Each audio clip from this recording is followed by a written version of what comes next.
All right, so let's get into this movie. Yay. Lupin the Third, Castle of Cagliostro. This is Miyazaki's Woo! first movie. He directed it. Did he also do the screenplay? He co-wrote it, Like, and I also believe it was his first, every other thing that you do when you do make a film. his first Um, time involved with a film. fully, this is me. Yeah, he was also a co-writer, designer, storyboardist on the movie. And if I learned anything from the recent documentary about Studio Ghibli, Miyazaki does the entire storyboard for a movie by himself. Good lord. So, yes. Like, I remember in the special features for Paprika, Satoshi Kon is like, yeah, like normally we got a team, but like I felt it was really important for me to do the entire storyboard, so I broke my ass. I smoked 7 million cigarettes doing it, and then I got it done. And then Miyazaki's like, I've done that every time since 1970 freaking nine.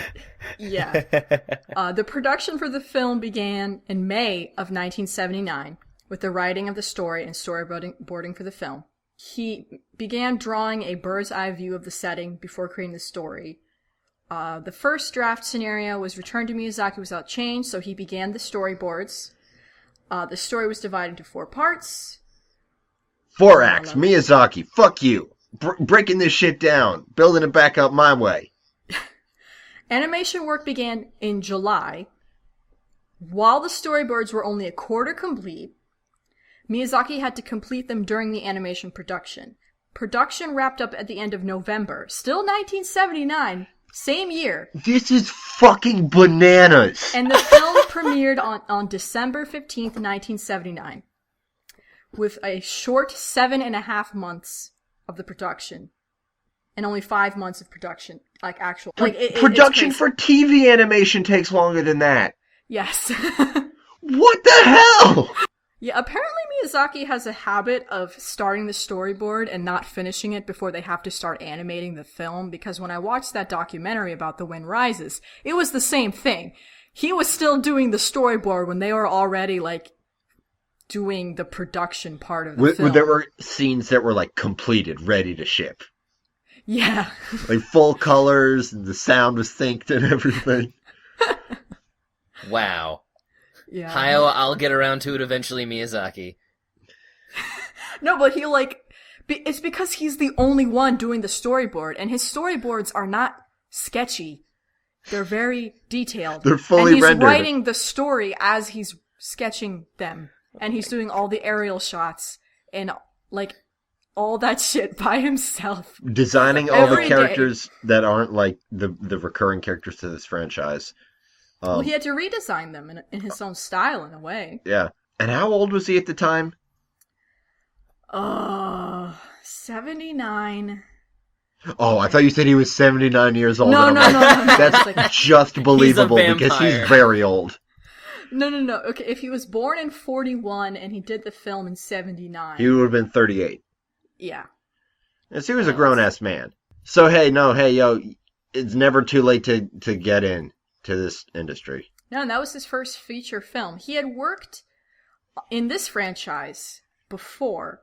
He had worked as an animator for Toei Animation and TMS Entertainment, and he had done several shows, including parts of Lupin the Third, the original show, and parts of Lupin the Third Part 2. When I was looking up the history of that, there was a point when the original director of that show was forced to leave, and then Takahata and Miyazaki essentially had to take over and do the rest of the show kind of in the middle of the airing. Jeez. Which is why it's a little jarring when you watch that Green Jacket season, but... Trial by fire. So let's talk a bit about this franchise, because I know very little about it. And, Tucci, say you're a big fan of it? Well, the thing about the franchise is, stateside, people really only know about the second series, because for some reason the second series was the only one to get a dub. Probably because, as Nina said, the first one's older and choppier, I guess. The theme song that everybody knows is only the theme song of the second series. It was kind of a mess. Yeah. the first season, like, the whole production process of it was kind of a mess, so it was... Yeah, like, but basically the thing is, it's a very simple premise. Lupin III is like a descendant of an old French fictional thief, Arsène Lupin. Arsène Lupin III is some guy. Sometimes he's half Japanese, half French. Sometimes he's nothing. Sometimes he just runs around all over the world stealing shit because he thinks it's fun. The original manga by the dude who goes by Monkey Punch. Yeah. He's a lot more cynical. He's slightly less likable. He's a bit more of an asshole and just doesn't give a shit. But for the cartoons, they made him goofier. He's a good guy. He just likes boobies. And him and his cronies, Jigen the marksman, Goemon the swordsman, and Fujiko the competent one, they go around all over the world and steal shit while being chased. This random Japanese detective, Zenigata, follows them all over the world. I'm positive he has jurisdiction in none of these places. But for some reason, he solely chases after them, and obviously he never catches them. Isn't he Interpol? Oh, I think, yeah, he's Interpol. I mean, that's what they said in the movie. Like, I don't know if, like, he got promoted or something. One important thing to know about this movie is that because this is Miyazaki, it has a Miyazaki flair to it. And this is probably the most different Lupin thing ever created in the Lupin franchise. A lot of the characters would be considered sort of out of character. Some characters are, like, completely reinterpreted.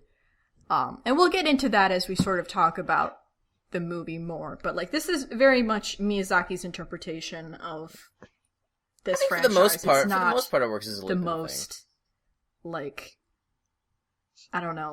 It's strict adherence. Yeah, I mean, it's Lupin in the sense that the genre is there, the action, the fun is there, but the actual, like...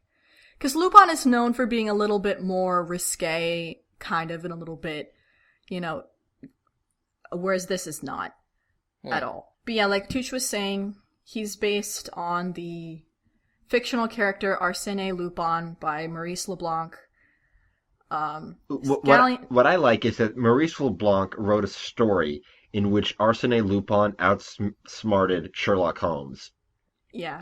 So Lupin the Third is basically a fan fiction adaptation of that fan fiction in which this guy's self-insert character beats up the guy who's supposed to be the smartest man in fiction, and then Miyazaki's like, I'm gonna give my own spin on it. So it's really recursive of like different spins on other people's ideas, and it reaches that point of recursive fan fiction where I'm like, okay, this is pretty cool.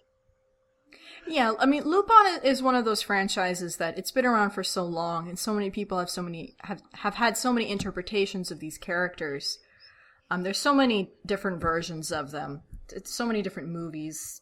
There's a new series coming out. The characters themselves are more like, you know, they have very basic canon about them, and then the rest you can basically play with. And yeah, every season, I think there's like loose continuity, because they globe-trot so much and do different shit, and they never go back to older stuff, that you don't really need a lot of continuity. So this film has been released in the United States in multiple forms.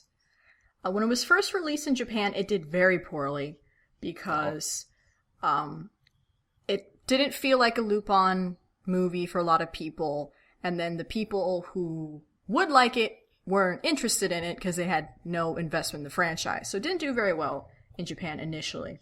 And it's only now, like, how it has this legacy thing, and now that Miyazaki's like a big deal, now everybody really likes it. The film was released in Japan December 15th, 1979. And then they began testing the film in North America a year later, so 80. It was screened at the World Science Fiction Convention in Boston for like a marketing survey. And it was later shown at other festivals during the 80s. And despite it getting really great acclaim at the screenings, many of them were unsuccessful because this was still the time when most people didn't bother with animated films because they're like only cartoons and they're not serious live action movies. So it sort of struggled a little bit. It wasn't also Disney in a rut at the time, so everybody's like, oh, I guess there's no animation. I think so. Yeah. But anyway, it did receive a theatrical debut in America in 1991. and then a home release in 92. That first home release was done by the company Streamline. That dub has several minor deviations from the script, but is pretty accurate with the lip syncing. However, due to copyright issues with Maurice LeBlanc's estate, they couldn't call Lupin by his actual name, so they called him the Wolf instead. Which I think is what that translates to in French. Yeah, pretty sure. And of Yeah, course, I mean, I know enough Latin to know that, yeah, that's what, lupus, wolf. Yeah, but apparently they couldn't use that because the estate was still being pretty, hands off. And then, there's the famous error about Zenigata's name, where they just called him Keibu, which is the word for inspector. So his name was Inspector. Kind of like the mistranslation in Yu-Gi-Oh! Where they just call him Yami, and it's like, no, that just means dark. That just means evil. And the mistranslation in Dragon Ball where Roshi means master, so they call him Master Roshi. Japanese, we don't speak it. The UK had a release in 96 by Manga Video. And then Manga lost its license. Blah, blah, blah, blah, blah. And then 2000, Manga released the film on home video in the United States with a brand new dub that was closer to the original, had the correct names and everything. It had remastered audio and picture. However, they did another release in 2006 where they heavily edited the opening credits and to remove all the Japanese text. So instead of the nice animated sequence of them driving to Cagliostro, it's just still frames. And that is the version that we saw. That's the version really? That's on Hulu. Ah, shit. Yeah, where we didn't have the original opening sequence. Oh no. I feel tainted However, now. I feel lied to. I feel cheated. Both DVDs are out of print, as manga no longer owns the rights to it. Studio Canal has said that they're going to release a new version of superior quality, high definition. The film credits are going to be there. Both dubs will be there. They announced this on the 26th of 2014. So it's going to come back in print eventually, but right now it's not in print. That's what you need to know. But, it's on Hulu. You don't need Hulu Plus. What's cool about movies with Hulu is that you watch one goddamn ad and you're good. Yeah. So yeah, the one on Hulu is the 2006 manga DVD version. And that's the one we're going to be talking about because it's the only context we have. I thought it was a great dub. Yeah, I liked it. It was good. It was good. Now, this is the most straightforward piece that we've done for Japanuary, and will continue to be because next we're doing Utena, which I like better than Nina thought I would, so she can eat a butt. All right, I mean... It's very gay. I like it. Yeah, so this is a pretty straightforward movie, and like the last two things we spoiled as a result of kind of having to, this we can be mostly spoiler-free on because, I mean, it's, first of all, pretty standard arc, I suppose. I mean, here's the spoiler. It's okay at the end.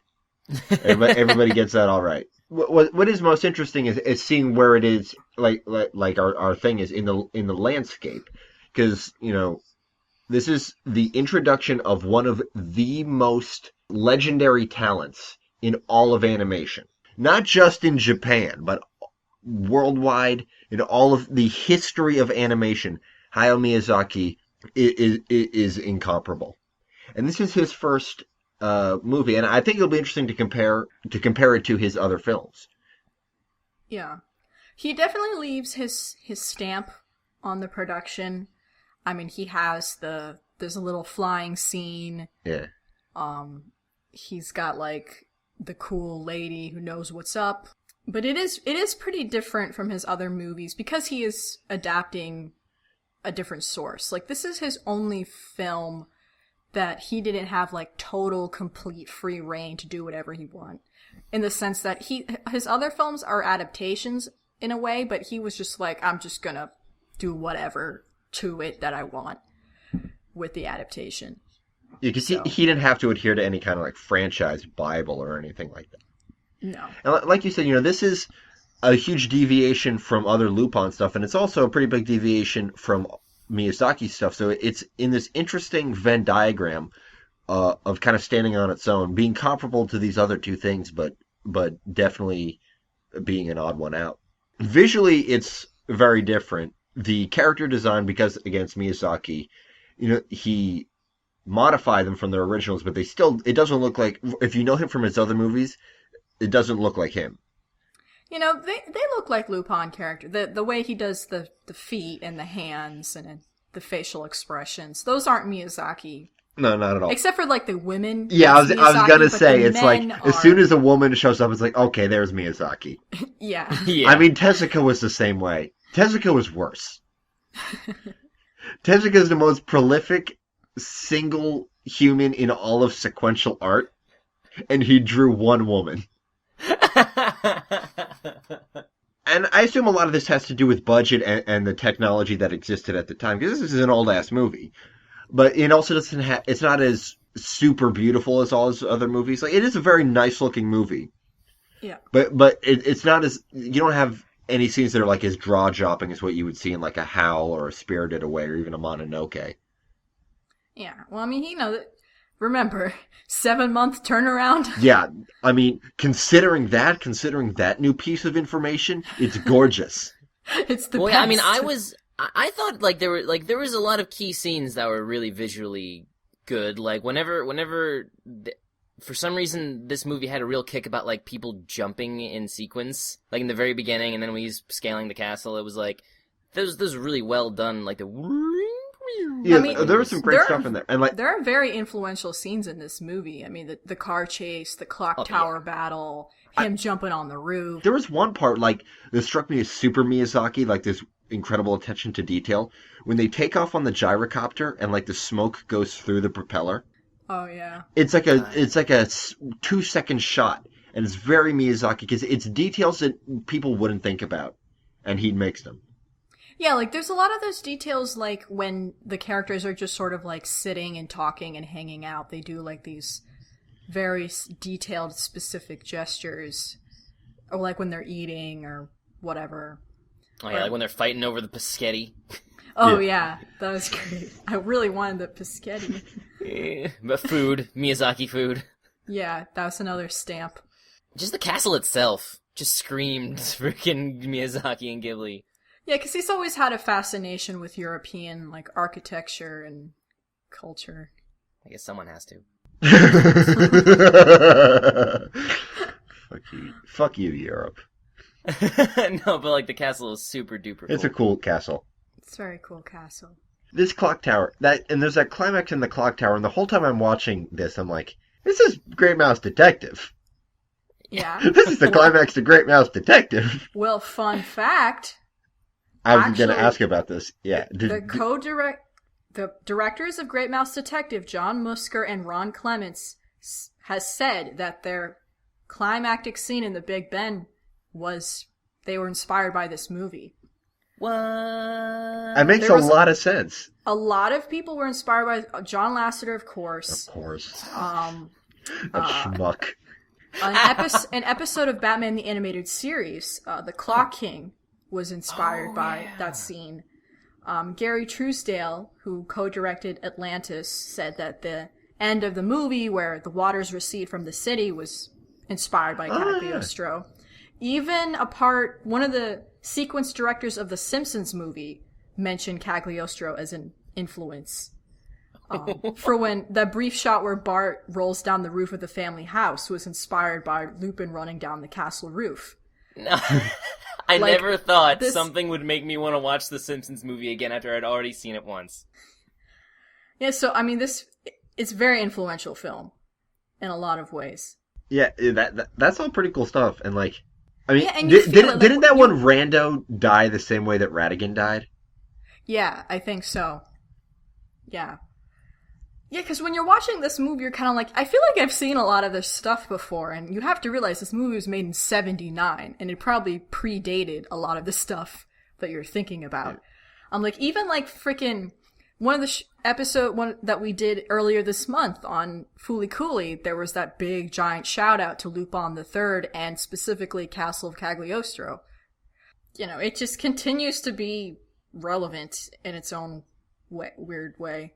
As simple as like the plot is, and like there's no like huge twists or anything. There's no like deep philosophy going on behind it. But you know, for a simple action adventure, it's extremely well executed. The big twist is that Lupin isn't an asshole. Yeah. You know, the pacing is great. It builds to a really nice climax. It's just a very well executed, simple movie, and sometimes that's all you need. What this movie set out to do, I think it executed perfectly. Yeah, I think so. I mean, like, diehard Lupin fans will say, you know, it's a great movie, but it's not a good Lupin movie because it's not really Lupin, but I don't know. I mean, I can't speak for that, but, you know, as someone who's never seen any Lupin before, one thing I did appreciate is that you need no context of the franchise. That anything you need to know, they establish. Yeah. They establish who these characters are.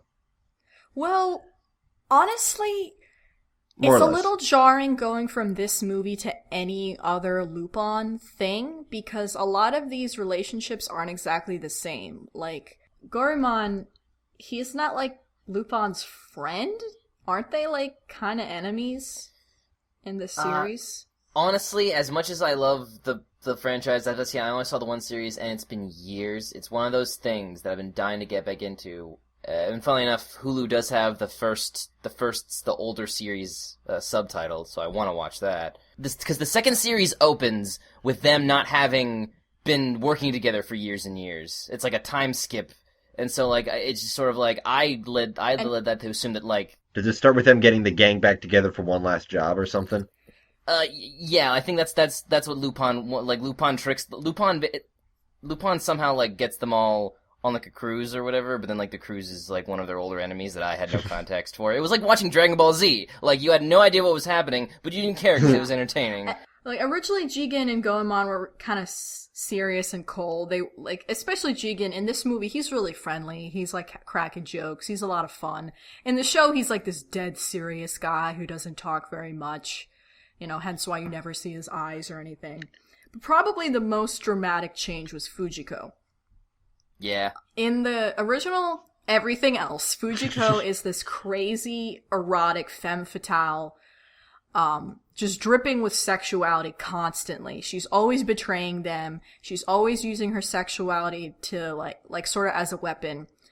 In fact, recently there was a show all about her that was actually done by one of the artists that worked on Space Dandy called, The Woman Called Fujiko Mine, which I've seen a few episodes of, and I really want to watch more of it because it's really fascinatingly dark and feminine and stuff. But yeah, I heard, like, that was, like, I haven't seen it, but from what I heard, like, it's almost like the opposite of Cagliostro. Like, it was super darker than Lupin usually is, at least in the anime. And, this Fujiko is not like that at all. She is a tough lady. She's not explicitly sexy whatsoever. She's mostly a good person. She doesn't backstab anyone.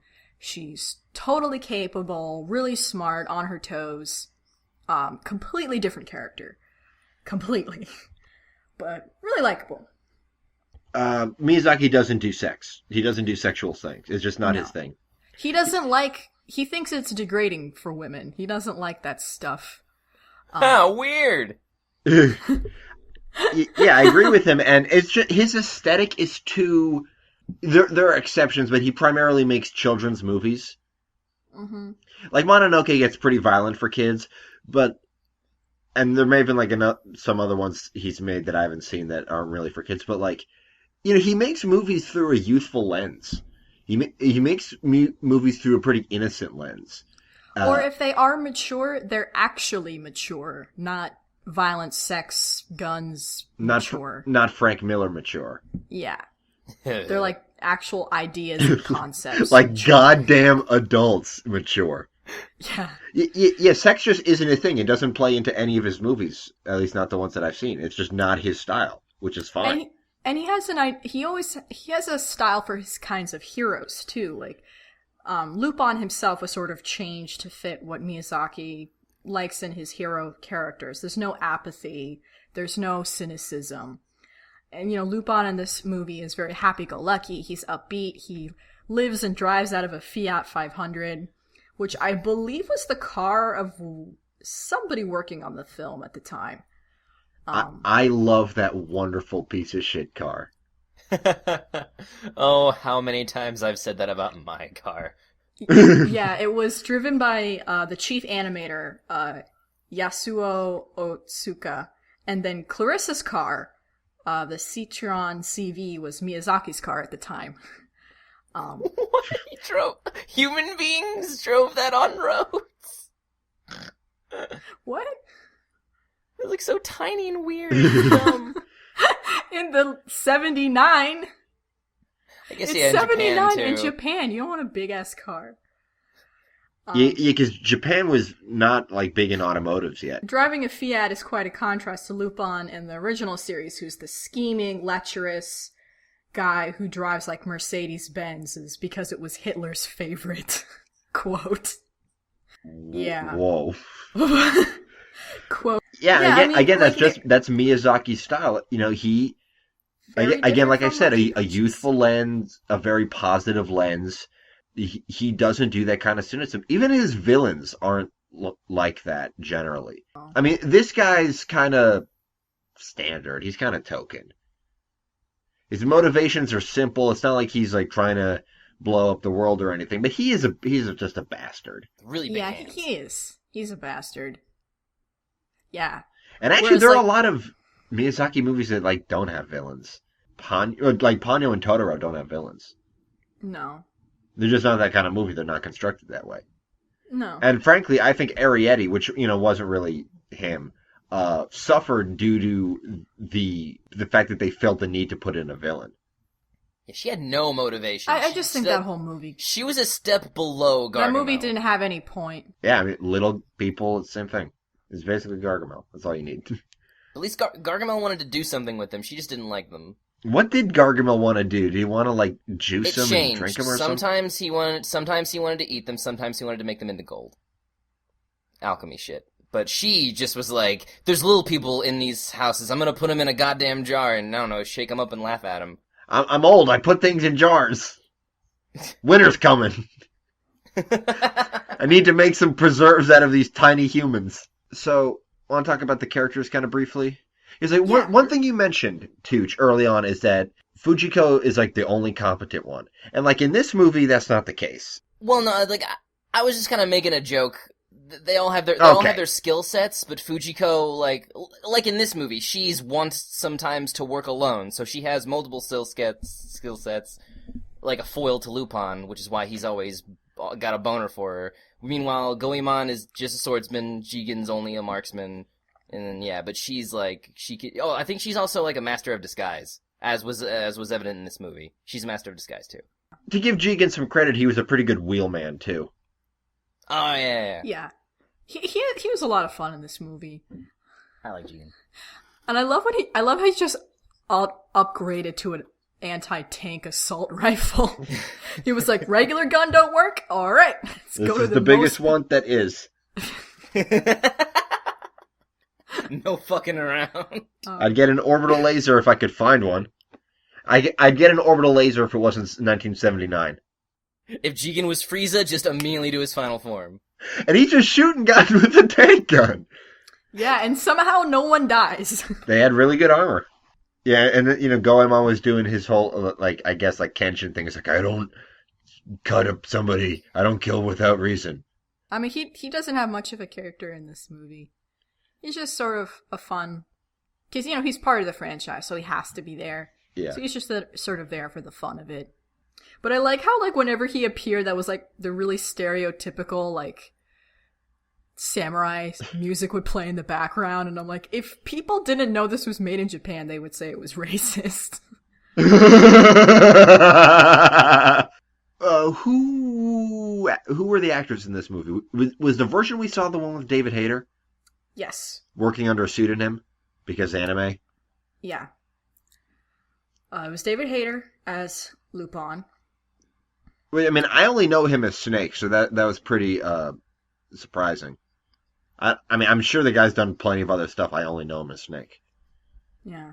Solid Snake, if you're not on board with me. I mean, I've never played those. The only game with Snake in it I've ever played is Smash Brothers. Pretty much everyone on this dub used a different name. So, it was David Hayter, and then Clarissa was Bridget Hoffman. The Count was Kirk Thornton, who actually did a different character in the original dub, which is interesting. Oh, like Rob Paulson in TMNT. Yeah. Yvonne Buckley was Jigen. Dougherty Grant. No, Kevin Seymour. It's very difficult. Kevin Seymour was Zenigata. Fujiko, Dorothy Elias Fawn, also known as Dorothy Melendrez. These are all people who have fucking 70 million names, so I'm trying my hardest. Goemon was played by Richard Epcar. Jodo was played by Milton James. Okay. Who was Zenigata? Zenigata was Kevin Seymour. Okay. Guy named Kevin Seymour. He's done stuff for Ninja Scroll, Ghost in the Shell, Akira. He is no longer alive, according to IMDb. Oh. That's sad. That's a shame. Who was I? Gustav was played by Joe Romersa, though in the original dub he was also played by Kirk Thornton. And yeah, so yeah, it's a little confusing because all the names listed are like the names that they were credited as, but in this era, because of like union stuff, a lot of not union and also like some actors weren't sure if they wanted their names attached to anime projects. They that's had also... a lot of pseudonyms to sort of like. Now I don't know. Now maybe this is just me and my fucking mentality, but I don't know why these pseudonyms aren't goofier. like I've always said, if I had to like the I think the best fake name I've ever came up with was Ronathan Ambergris. I would use that a ton. Why don't you? Hi, I'm your first host, Ronathan Ambergris. You know, like our friend Devin came up with the name Dick Molasses, and that's like the best goddamn thing I've ever heard. That's probably the most jealous I've ever been of another human being, was that I didn't come up with the name Dick Molasses. That sounds like a non-existent Appalachian sickness. He's got the dick molasses. We need to find a garter snake and cut its head off at dawn. This is related to like pseudonyms and dubs. Nina and I just watched all of Cowboy Bebop. Didn't Steve Bloom use a pseudonym for that? He did. He used a different name. I don't know what the name was, but I assume that was a union thing because I don't see why by that point you wouldn't want to be attached to that project. Yeah, I guess the union limited how much work they could do, but the limit was like impossible to live off of or something like that. I don't know. Yeah, otherwise I don't think it would have been that prolific. Because everybody was doing it. It was like everybody had to do it. Yeah, you would starve. So this film was done, that dub was done in 2000, so that was still during that time period. Interestingly enough, the 1992 dub, people weren't doing that, because Kirk Thornton is just Kirk Thornton. Everybody else is just everybody's name. So they had more balls. Either that or it was their first project of the year. Maybe. They did it in January. It's like, oh, I can use my name. I can I can put this on my tax return and not get chased down. Anything else you want to talk about with this movie? I think this has been a pretty interesting discussion of us talking about sort of the ins and outs of it. Yeah, I mean, there isn't, to be honest, there's not too much to it, because it's a fun sort of Bond, Indiana Jones-esque movie. you know. It's been a great palate cleanser for me in the rest of Japanuary after 2.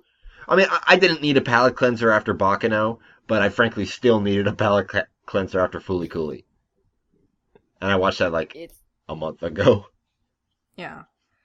I mean, it's very 70s. It's fun. It's like the just sit down and sound watch it design in once. particular. It's cool, the though. soundtrack I really like is it. Very 70s. It's just neat. And, you know, this franchise has influenced so many things. Like, we were talking about Cowboy Bebop. Spike Spiegel was heavily influenced off of Lupin the Third. Like, especially in the shoe area. It's kind of the same design-wise. So, I mean, I feel like if you want to sort of jump in, this is a pretty fun place to jump in. And it's also neat because it is Miyazaki's first picture, and it's kind of neat to see how he's grown and developed as a filmmaker.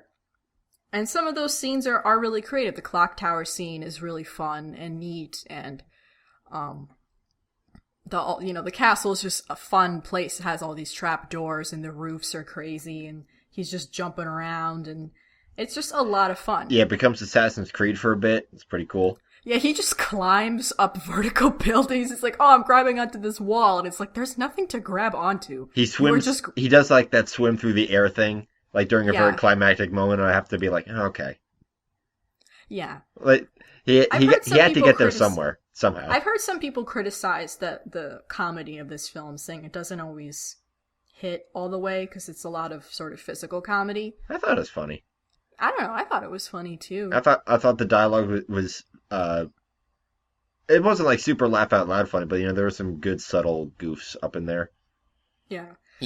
And also they did a release of the film where they had a sort of altered dub where it didn't have as much of the language, because the version we saw had like they said they cussed shit. a lot. They cussed a lot, which apparently wasn't in line with the original script as much, because Miyazaki doesn't really cuss. That's not him. And I'm pretty sure a lot of it is them saying shimata and then translating it as shit, which is... Shimata! Shimata literally just means it happened, or oh no, or ah! Tell that story about how you learned that. Okay. So another product I think was really influenced by even this movie was the Professor Layton series. Because there actually is a Professor Layton game, I don't remember which one, where you discover a hidden ancient ruin that was covered with water, and you have to remove a giant dam, and behind the dam there's the city, which is what happens at the end of this movie, which is probably from this movie. But anyway, I was watching these exclusive scenes of one of the games that were only in Japanese, and Layton said Shimata. And if you know anything about the Professor Layton series, he is a gentleman, and he doesn't do anything like unsightly or rude or anything. So it's like, okay, Shimata does not mean shit. So I looked it up, and it doesn't. You'll hear it after you recovered from fainting like an old Southern belle. Yeah, I was like, what? Professor Layton! So yeah, I looked it up, and you'll hear Shimata in like Digimon and kids programming. It's not dirty at all. It's just sometimes in a lot of translations they'll translate it to be a more harsh word. Sometimes it's appropriate, sometimes it's not. I think that's all we got for Castle Cagliostro. You know, like we said, it's on Hulu. You can just watch it. Just watch it today. Right now. Yeah. We didn't spoil anything, really. Not really. It's about it's not about the destination. It's about the adventure. It's about the execution. The journey. Yeah. It's about stealing things. Go steal things right now. But steal good things. From bad people. From bad people. Steal people's hearts. Eat the boomers. Eat the boomers. Steal their hearts and eat them.